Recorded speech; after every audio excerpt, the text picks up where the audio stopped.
I put a webcam on the ceiling, and after determining that web streaming technology had not progressed at all in 4 years, started streaming onto my website with the same crappy JavaScript as I had during the viral ad. I didn't know how, but part of me knew, deep down, that they had tried to stop me. They had tried to extinguish me, wear me down, make me go away, but I was holding on. They had stolen it from me with their dirty tactics, the tabloids and slanted articles, the insults, the peer pressure. They had intimidated me into submission. I wanted to save the world, and they had destroyed me just so they could get a raise or a bigger bonus. They were corrupt. The pigs had won. They weren't going to get away with it, or maybe they just couldn't help it. Was I any better? Hadn't I done the same thing myself when crushed, when without hope? Hadn't I compulsively lashed out at Nintendo, at Alex, and again at Tim? Unable to control my own mind, God's name is jealous. Was it that I simply wasn't strong enough to withstand my own fate? I remembered something. A vague, strange memory, sitting in church, so long ago. Had they called me a prophet? It was too fuzzy. What had they said my IQ was? I didn't know. They had tested it in elementary school. I remember the puzzles. Had the paper said 180? I couldn't remember. It was 2013. I was 29 years old. Over the next few months I wrote the server, made a rudimentary API using Java, and made an ND simulator with a few example games. I implemented a scripting language that could allow for game scenes streamed from a server. I wrote a server indexing server that connected multiple servers together, so I could scale if I had to. I set up AWS hosting and figured out how to make the servers auto-scale. I implemented PayPal, Google Checkout, and Amazon payments and integrated all three into an automatic account upgrade process. I had written an MMO by myself in less than a year. Realizing that by now the Java version was better than the C version, I adopted it as the main game. I planned to fill in the gameplay from the original game, replacing all the hard-coded cutscenes and events and NPC behaviors with my own scripting language. I wrote the scripting language and the visual editor for it. I dropped the idea of having a physical ND for the time being, realizing that an Android version would be better anyhow, Android, and stuck with keeping the idea of a virtual version in the game. I could release an SDK for and have an in-game economy, sort of like an arcade-focused PlayStation Home. I wrote the Bob's Game puzzle game in less than 1 month, with full multiplayer support. Using the ND framework I had put together, I took so much modafinil that I got a full-body rash, apparently a symptom of a horrifyingly painful and usually fatal condition called Stevens-Johnson syndrome. Despite reading this, after a few days I kept taking the modafinil anyway.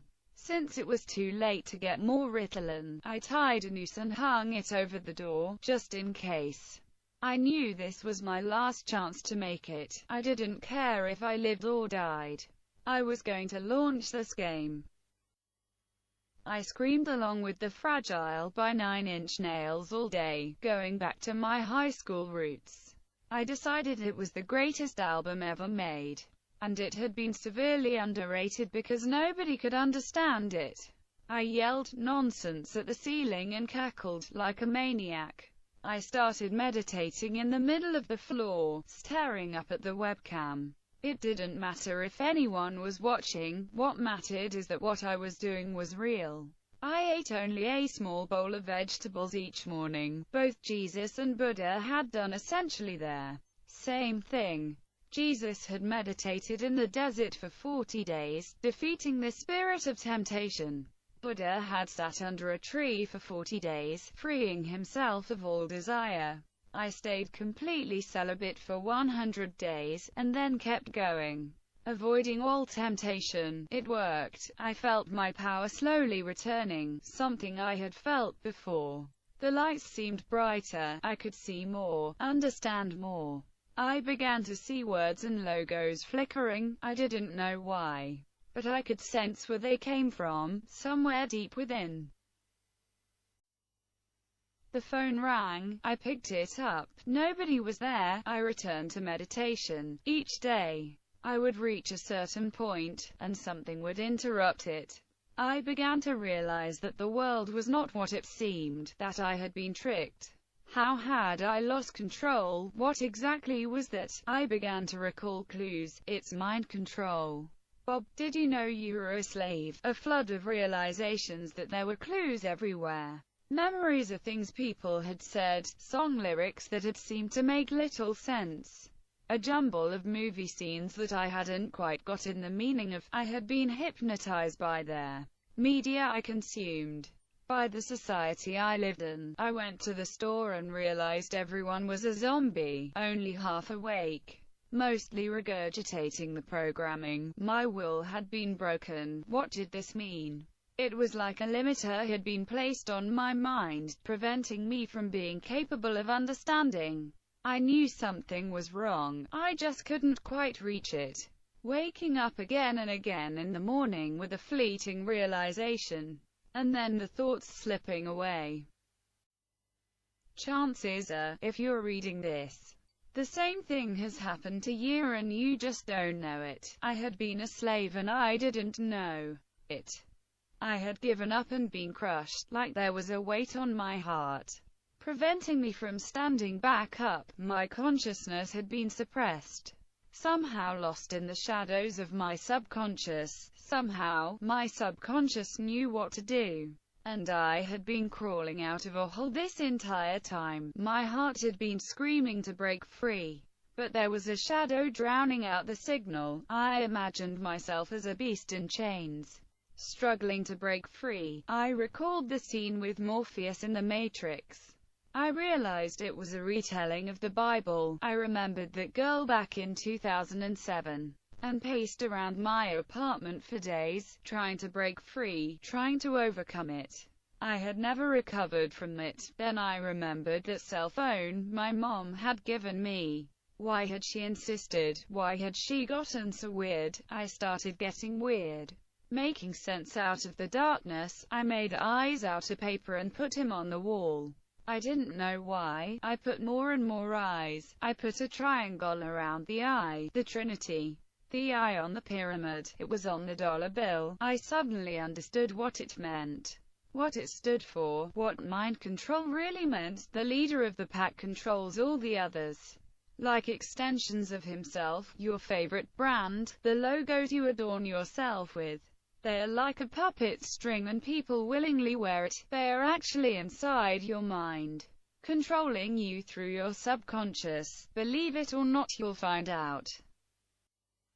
The game industry was like a giant cult, a criminal organization. Video games, like most media, are brainwashing, indoctrination for children. Families are like cults, and companies are like big families. We form these weird psychic dog packs. Entire industries exist by trapping the weak into their house. A person becomes addicted. Their will is slowly eroded and they become enslaved by the desire or greed or fear and become loyal, ironically, to whoever is trying to trap them, blind to the fact that they have lost their own identity. They voluntarily gave up their own mind, their own freedom. They lose the soul. I recalled Earthbound, Mother 2, realizing that I had been somehow hypnotized by it, those backgrounds, that music. I had stared at it for how many hours? The ending suddenly took on a new meaning, becoming a robot, giving up yourself, and defeating the darkness within, using psychic power, psi points, to tame the enemies. Then I thought about Mother 3. Something about a gypsy king who has stolen all the children's memories with happy boxes. It was hiding in plain sight the whole time. I recalled the Pokemon theme song, programming children to collect them all. It was hypnotism. Zelda is a religion in disguise. I understood what Buddha had said about seeing their House builder. Being trapped inside a house is like putting a mental blinder on. It prevents you from being able to see your master. Children are like that with the parents. Pets are like that with their owners. I realize that society itself is connected. It's a massive hive mind. That's why we have wars. We are just huge ant colonies. Football is a miniature war. The players are all put into uniforms and brainwashed until they become extensions of the coach's mind. Reduced to a number, one individual within society actually has the ability to change it. One loud voice can sway an entire nation, or the whole world. One stubborn ant can dominate an entire country, and all the other hives will start freaking out. Hitler. We are all one mind, just extensions of the same being. Forgive us our trespasses, as we forgive those who trespass against us. A person that has no insecurities, who commits no sin, who wants nothing, simply cannot be controlled. Instead, they have control over everyone else. That's what it means to be a wizard. Hence the internet rumor about remaining a virgin until you turn 30. That's what Jesus was. He was just so darn good that he had total psychic control over anyone who approached him. They instantly fell in love with him and were enslaved. I realized that the reason my game had gotten the reaction that it had was because it was too good. And it was by a single individual. Like with the girl. I had unknowingly presented people with something so brilliant that it hacked into their mind and made their own insecurities apparent. They reacted by compulsively lashing out at me, desperate to find some flaw, some opening. Desperate to save themselves from enslavement, unable to find anything. They created their own narrative, trying to frustrate me. It worked. That's why they killed Jesus. He was too great, and people simply couldn't stand it. Unable to find a flaw, they killed him, rather than fall in love with him. Afterwards, the guilt destroyed their minds. He had overpowered all of society, and were reset the clock in his name. It's her riddle. A human being can become a god. I had been struggling to get free, while being unwilling to let go of the shiny object I had closed my fist around. I had been enslaved by my greed, but I had pushed the hardest, and somehow broke through. I had spent nearly a decade trying to be alone, trying to cut every last tie. I couldn't afford a single distraction. I needed to be gigantic. How could anyone manage a project so large? How could I lift it? I would be famous if I could release this thing. It was just so huge that it couldn't be ignored. Just bearing the emotional pressure was nearly impossible. What a massive burden. Shouldering the responsibility of the game was harder than making it. I could feel the monster in me growing. My ego swallowing up the whole world. Somehow, I could feel the people reading my emails. They didn't have to respond. I could tell. I emailed CEOs. I emailed billionaires. I could feel it. It was strange, bigger and bigger. I could hear voices, somewhere inside. Other people's thoughts, offering me a deal, trying to break my will, trying to find a way in. I wouldn't take it, not for $1 billion. I won't take your money. I could see it all. I could see everything. I had been completely right. Owata was a sorcerer. He was controlling the minds of the children. I had become the biggest monster in the whole world. For just a moment, I could somehow sense Google trying to dominate Microsoft. Two beasts groaning and struggling for power. I emailed Bill Gates, guessing his address, asking him to open source Windows. I didn't want Google to win. I wasn't intimidated. And at that moment, I had the pride and power to make the assertion. I felt him read it, slowly. Slowly, I lifted it. I needed all the self-respect in the world. I had to become Satan himself. Fuck you, God, I typed in my notes. Get out of my way. Pages of information kept streaming out of me. It was completely automatic. I was a prophet. I was sure of it. I studied Revelations, trying to make sense of the symbolism. 2 lampstands.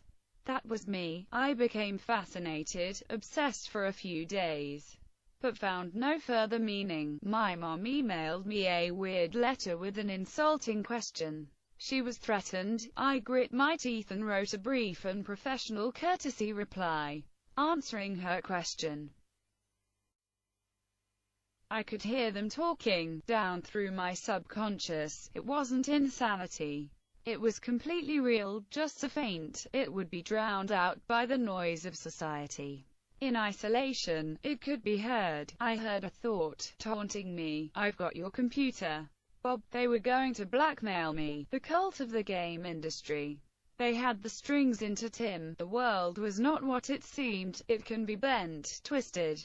There is no spoon. I cracked. I panicked. The neighbor knocked on the window, asking, "Are you going to let me in?" I knew that my mind had pulled her as if by a magnetic force, and she had subconsciously invented a reason to talk to me, just as she had done to me when she had slammed the door. I got back to work, trying to shake it off. I Skyped with my parents. My mom appeared on screen with a strange smile on her face. She kept babbling, mentioning name after name, not giving me room to talk. She held up a book with "Success" in big letters on the cover and cheerfully said, "I think I'll sell this," and put it out of view. I thought nothing of it. Several days later, I Skyped with my parents again. My mom had subtly turned the camera angle to show the wall of family portraits in their background. Several days later, it dawned on me. I realized what it was. My mom had used gaslighting. She was brainwashing me. Suddenly, I had flashbacks of my childhood. Memories of my mom piling food high on my dad's plate. Remembering a naked baby picture on the wall that always made me uncomfortable. Remembering when she had taken away my laptop, forced me to wear a humiliating pink shirt to school, gotten me a job putting shoes on old ladies at the mall, bought me a shirt with "bugger" on the front, pretending she didn't know what it meant, encouraging me to wear it to school. She had found some explicit emails between me and the first girl. We had tried anal sex. My mom wasn't the nice lady she appeared to be. She knew very well what she was doing the whole time. My parents were tricking me. They were trying to sabotage me again. They weren't on my side. I became wrenched in frustration. I couldn't think. I couldn't focus. My own mother was trying to take away my last chance. I kept trying to work, and would remember that book with "Success" on the cover and hear her voice say, "I think I'll sell this." I would slam the mouse down in frustration and start writing an email, then delete it. She had done it on purpose. It was like she had placed a leash on me, preventing me from focusing on my work. It was like that girl from high school in 2007. They had put some kind of limiter on my mind, preventing me from being able to concentrate, preventing me from standing up, from having freedom. My own will, a halo. It all suddenly made sense. The cell phone, the psychiatrist card, giving me up to the police, taking away my computer, pointing out flaws in my work where there were none. My parents had tried to sabotage me. They had been doing it all along. They were criminals. My mom had kept asking for my address, forcing me to compromise each and every time I started to stand up. She believed she owned me. She was more possessive than I ever had been of my girlfriends. I came out of her vagina. She made me, of course, to her. She had every right to have my address and phone number, and every right to sabotage every attempt to get away from her grasp. I felt betrayed. I felt deceived. She had stalked me across the country, sending these awful, sappy cursive letters that stabbed me in the heart and left me dazed, feeling racked with guilt. Not so different than the postcard from the high school girl. I had freedom and money for their first time in my life, and she had completely ruined it. I wasn't able to focus or use it when I had it. It was so frustrating. Worse, I remembered a clue. My mom had even said, slyly, Children can't get away from the parents. This was completely normal. They couldn't help it. In fact, having children and creating their own house was the only way they could escape their parents' psychic control. Suddenly, I understood Super Metroid. It was a metaphor all along. Destroy Mother Brain to escape. That's why I'd liked it so much. They kept getting obsessed with finding a way to get control over me, without any regard to what effect it would have on my career. They were just people and couldn't control their own possessiveness. It wasn't the fault, it is simply part of life. They are great parents, of course, thanks, Mom. Then I realized what I had written in my game as a joke wasn't a joke. It had been in my subconscious all along. My game was truly my child, and my mother hated it because of what it meant. My game was my house, and I was trapping my parents in my world as a way to get control. To become my own god, the Son becomes the Father. The Trinity, we are vessels for spiritual energy, passing down through the family line through time, like an hourglass. I am my Father, I am the Son of Man. It was a riddle, describing the abstract and irrational subconscious. My parents informed me that they would pay my rent until my 30th birthday. And then that was it. I was out of time. I wouldn't be able to launch it, with no funds and out of runway. I was totally screwed, and they knew it. They were pulling out the rug. I couldn't contain it anymore. I wrote a nasty email, and then deleted it. Pacing. I took a nap. I meditated. I went outside. I chain smoked. Each time I tried to work, the frustration came back up. It was impossible. My mom had deliberately undermined me. I had trusted her and given her access to me, and she had used it to damage me, to sabotage my project, knowing it was my last chance, knowing I was about to succeed. She didn't care. All she cared about was a control over me. I cracked. I wrote a nasty email and clicked send, not being able to control it. Then I sent another, then I sent hundreds of them. I knew immediately that I had lost. I had given her all the power, and put the leash firmly in her hand. I called her, furious. She laughed, knowing she had won. She had jabbed me with insults, stabbing me in the heart until I got angry. My mom had trolled me, pretending to be on my side. I completely broke, screaming in frustration. I couldn't believe my own parents would do this. I could no longer read. I couldn't think. This is what you get for leaving home, they said. They had set me up. It was petty revenge for what I had done as a teenager. I had hurt the feelings, and this was their meticulously crafted vengeance. They would ruin my life, throw away my career, and leave me broken, all for petty spite. They had never wanted me to succeed. They didn't care about my future, or the family, or what I could offer the world. They weren't able to see that far. In my mind, it was a friendly and mutually respectful reconciliation, and my parents were graciously helping me salvage my career from my mistakes. They had something different in mind. They were embarrassed by me, and they were going to force me to compromise against my own will. To face the world and apologize for being myself. I was going to get a humble, unassuming job, give up my soul, and go back to school for something they could brag to the neighbors about. You could work at NASA, my dad said. I had never wanted to work at NASA in my life. I would probably kill myself if I was forced to work there. I would rather work at Walmart. But my dad wanted to work there, and that's all that mattered in his mind, and I kept screaming. As I realized it, I told them I wished they were dead. I told them I hoped they got cancer. I hope they don't, and I wish I hadn't. I banged down the gavel and condemned them, slammed the door in my heart, and got to work. No problem. Anxiety set in. Just a slight tinge of fear. I started to feel guilty, and I called to apologize. They hung up on me. The anxiety started humming, and turned into a full-blown panic attack. The buzzing got louder, a song started playing in my head, and it wasn't going away.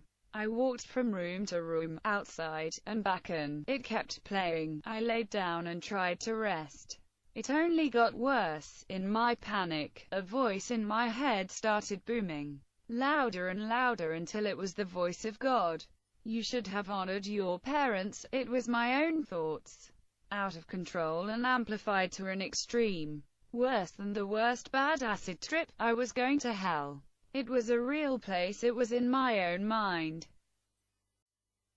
I went outside, but everyone was a stranger. I was in a world that I no longer understood, where I was completely alone and nobody knew who I was. I was completely outcast. Nothing was recognizable. I was surrounded by predators. People seemed like vicious animals, and there was no place to run. The world felt like it was on fire and falling apart. Time bomb set. Escape immediately. I failed the mission. I was not ready to be an adult. In full-blown panic mode, I called my parents' house, my shaking hands punching in the numbers from childhood muscle memory. When I was a teenager, shortly before I had moved out, I had bought a telephone line recorder from Radio Shack, trying to figure out who my parents really were, grasping to find their point of control, to see behind the curtain they had closed on my mind. It was cheap and made an audible clicking sound, and my parents found it in my room and confiscated it, saying nothing. My mom had planned for this moment, biding her time, ready to inflict maximum emotional damage. She had saved the line recorder, and saved it for this moment, using it during the call so that I would hear the clicking. I had played right into her trap. I called, broken and confused, crying and apologizing. I'll believe in Jesus. Click, click, she kept asking, and what else did you do, leading me into a confession. She had found out I had broken into the churches, and recording it for blackmail. At the end of the call, she said, "This is what emotional damage is like," and then kept mentioning that she was attending police meetings, planting some subconscious fear and association with authority, trying to intimidate and keep control. 5 more years, she said. Click, click, this is what you get for breaking into my house. At that, I remembered that I had kicked in the door to the garage one day when I was 19. Right after I had gotten that girlfriend, I had walked to their house, ready to apologize and trying to reconcile. It was snowing, they weren't home. It was cold, Michigan, and I got angry. I had searched for some cash in the drawers downstairs, and took a box of old rolls of coins, selling them for cigarettes. I had completely forgotten. I had come back a week later and reconciled anyway, and they had pretended not to mention the kicked-in door. I felt helpless and powerless. There was nothing I could do. I wanted to punch them in the face, to smash everything they owned, to set their house on fire, to do to them what they had done to me. I was sure that there was no way I could get myself back again. It was just like with that girl from high school. I would never feel the same. I would never be able to get back up. I wanted to sue them, to get revenge somehow, but it wouldn't do any good. There was no way that I could hurt them as much as they had hurt me. And even if I did, I would only be hurting myself. It was like punching a mirror. If I destroyed them, I would be alone and terrified, lost with no connection to reality left. I couldn't stand it. All I wanted was to get free. And it had been stolen away from me. She was a monster, I was sure of it. Without any regard for what I wanted, she was completely selfishly motivated, just acting automatically, like a spider trapping its prey in a web. She instinctively brainwashed the whole family, and when she started to lose control, she would become more conniving and more desperate, more malicious. It was sick and depraved, but that was life. I was certain that my mother was an emotionally abusive psychopath, while I was right from a certain perspective. All mothers are. That's just a label. It's what the leasing dog calls someone who beats them. The truth is that there is no such thing. There is only reality. We are in a giant meat grinder tournament of willpower. I could justify it any way I liked. But the simple fact was that my mom is a psychic grandmaster. And I got owned. Was I really any better? That girl I had lived with. I had trapped her out of my own desperation, in love with her. I needed to keep her captured. Needed to keep her under my spell. I didn't even realize I was doing it. While I hadn't considered her freedom, I constantly encouraged her to learn music and graphics and help me, or to go back to school. Her mother had gotten really weird, forcing a cell phone on her, trying to hack in. Desperate to get control over her daughter once again. Like it or not, my mom was protecting me, instinctively trying to keep control, for my own good. Only she had a lifetime of experience and tricks that I didn't know of, making it that much more frustrating. She needed to keep control over me, even if it meant destroying my career, even if it meant brainwashing me to the point of insanity.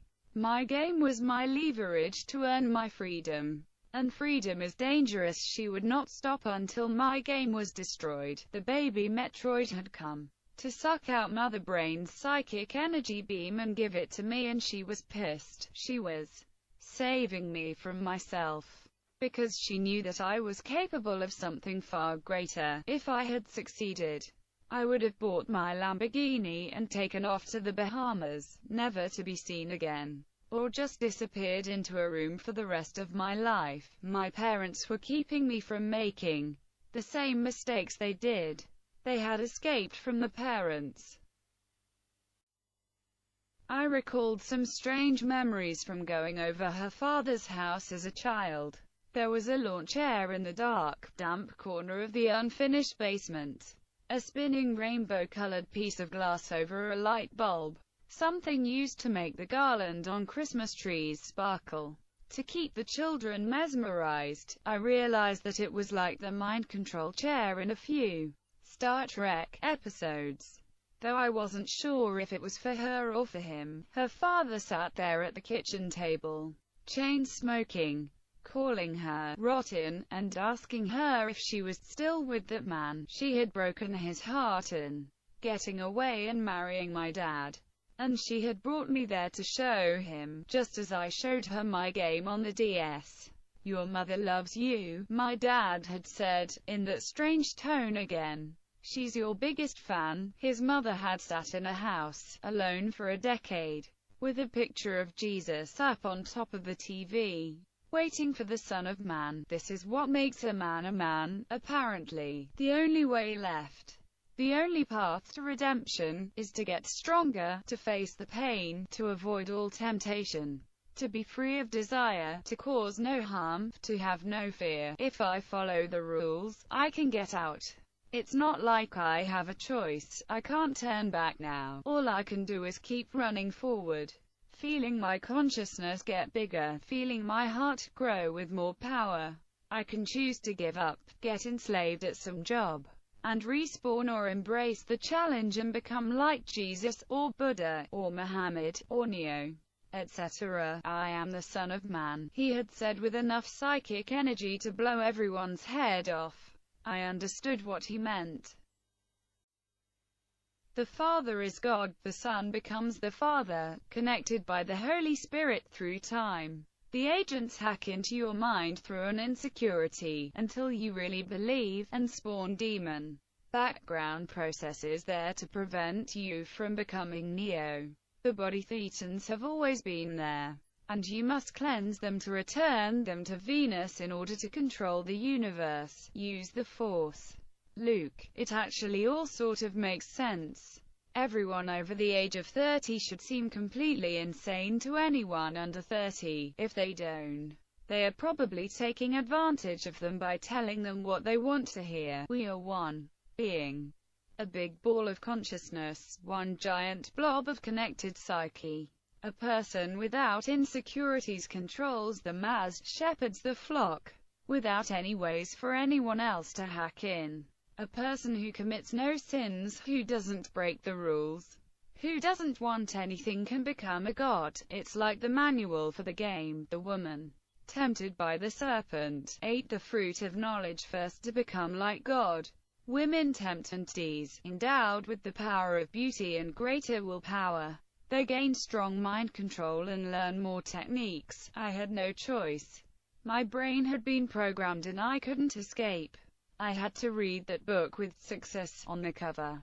I was being tricked into being successful on my mom's terms. The only real way to succeed. Life is hard.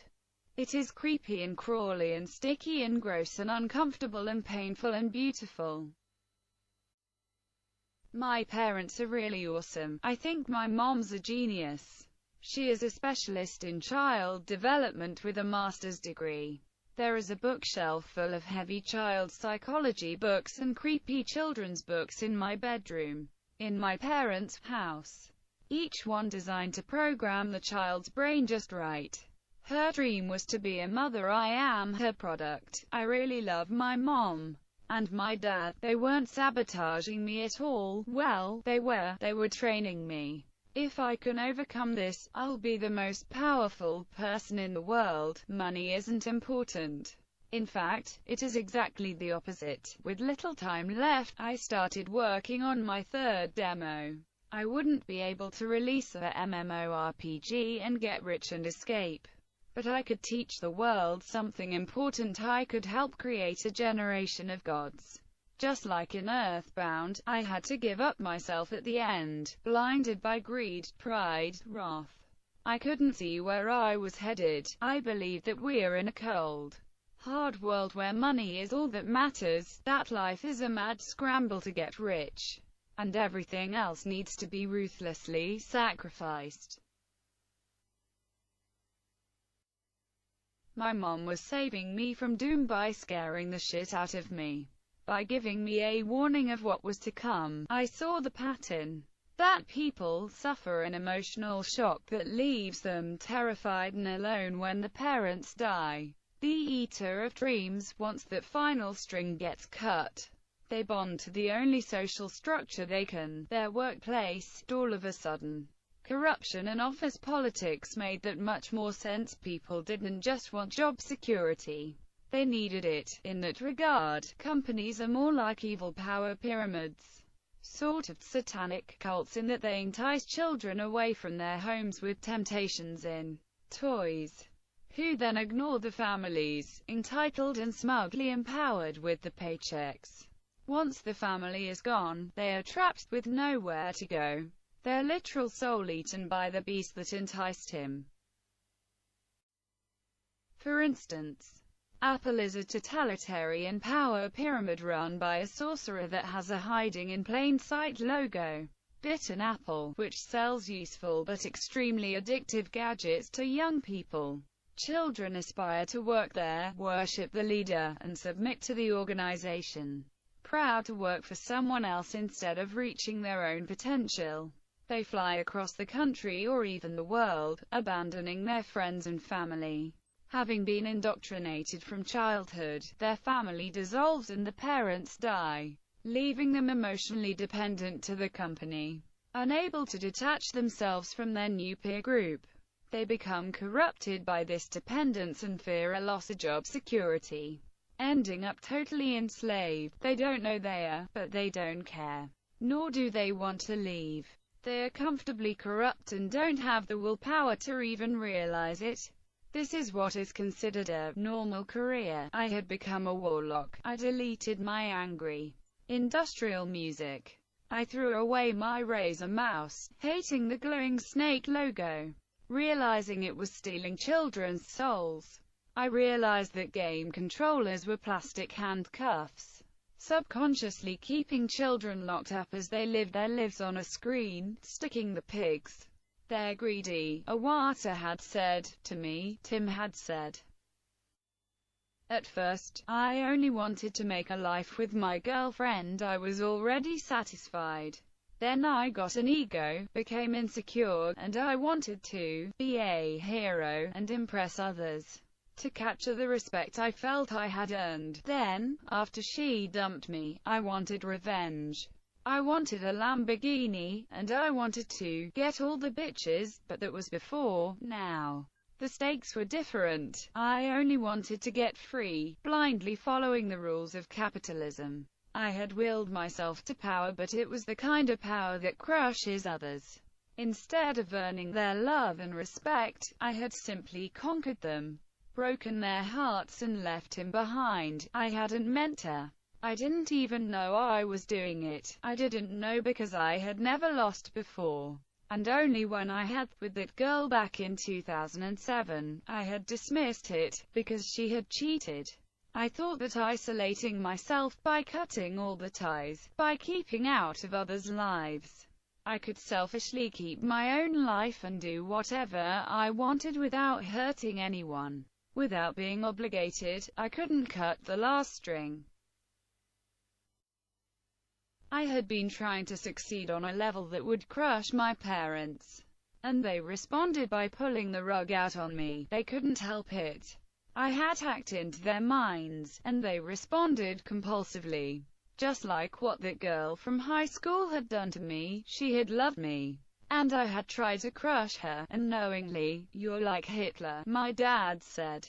I had been trying to will myself to power at the expense of everyone else. There are two kinds of power: the power of a dictator who keeps everyone at the barrel of a gun, and the power of real strength. I would have to start over, somehow, the right way. I had run away, trying to be my own person, and in doing so, I had handicapped the height that I could rise to. "You need to respect me," my dad said. But how could I forgive them, respect him without being compromised? Without feeling crushed and powerless? I had been so successful because I had abandoned my parents. I had cut the thread that bound me from being myself, that prevented me from being my own person. However, running away had hurt them, and to have me succeed would crush them. I couldn't succeed that way. I had to forgive them and let him back into my heart. Just the act of doing that made me instantly lose all my self-respect. I was too weak, and it was like lifting a 1,000-pound weight. I realized that most people who achieve great success leave behind a pile of corpses. I noticed that most of them are from broken homes, that they have a chip on their shoulder. They had been subconsciously seeking revenge, in a way, trying to show their parents what they are worth, crushing everyone on their way up. I didn't hate my parents nearly enough, and even if I did, it would have destroyed me. The only way left forward was to forgive them, to give up my self-respect, to let him crush me. I would have to be like Jesus. It started to make sense. I remembered the plate I had drawn as a child, and realized what it meant for the first time. I wasn't strong enough to let my parents in my heart, and they were knocking on the door. I was a beast in chains, unable to focus. I got frustrated. I had to get back to reality. I boarded the door back up and slammed the door in my heart. The music came back. I paced around in my apartment for days, humming the song. I wrote Bill Gates a poem to the tune of it, to the email I was sure was his. I had felt it. He replied and said, "Very good." I wasn't surprised. I knew he would. Somehow, I decided to save Microsoft. I knocked down Google. I don't know how to explain it. I just did. I knew what I had to do. I knew what I had to show. An elevator. Touching the subconscious. My rise to power. The leader of the game industry. I released my demo, teaching the world what I had realized. They wouldn't understand it yet, but they would. It was the best day of my life. I was going to change the world. I laughed for 3 days straight, playing my demo over and over. I kept falling out of my chair. I laughed so hard it hurt, and kept laughing. I was crying, screaming in laughter, wailing about the room, stomping and chanting and banging. It was worth it, somehow. I knocked down Sony. I was certain of it. It was effortless. I could feel myself hacking in and smashing it down. I kept waking up, filled with power, tripping my balls off and feeling my third eye, seeing people as divine light monkeys. babbling nonsense at each other, programming each other's minds. I was breaking free from the womb. I woke up and floating in my vision was a massive golden being. It was an angel. I woke up again, dreaming, but wide awake. I had an extremely vivid conversation with a creature with a bird head. She said her name was Isis. Easter was coming. Knock knock. I was becoming a person like Jesus. I could feel the power entering my heart. I was 10,000 feet fall. I set my webcam to gold. I was a king. I was a wizard. Suddenly, I was overwhelmed. It was too much, too different. I couldn't accept it. This couldn't be reality. I freaked out. I hated it. I threw a tantrum. It was exactly like the day I threw the catechism across the room. I felt a pressure in my heart and rejected it. I paced into the kitchen and screamed, "Kill yourself." I lost my emotional balance and felt all their power go out from me. I collapsed. I had failed at becoming a wizard. I was still stuck in hell, crawling on the ground. I called my mom. Then she answered, "Your voice sounds weird." "Why does your voice sound weird?" She giggled. My voice did not sound weird. She knew, somehow. I knew how she knew. I asked her how she knew that. She said, "I talk to people all day." She was inside my mind. She could read my thoughts. I knew it, but I refused to accept it. I flipped out on her again. I knew I had to get stronger, somehow. I went outside and tried to run around the block, pathetically only making it to the corner before slowing to a walk. I was weak, incredibly weak. My mind raced, seeking options, desperate to find some way out. I couldn't go back to my parents. I had just gotten free. They had closed the trap on me. They had taken away my only chance at freedom. My brain kept flipping between seeing my parents as helping me and ripping away my only chance at freedom, suddenly leaving me seething with anger. Would that sort of financial freedom actually help me, or would it leave me alone and devastated?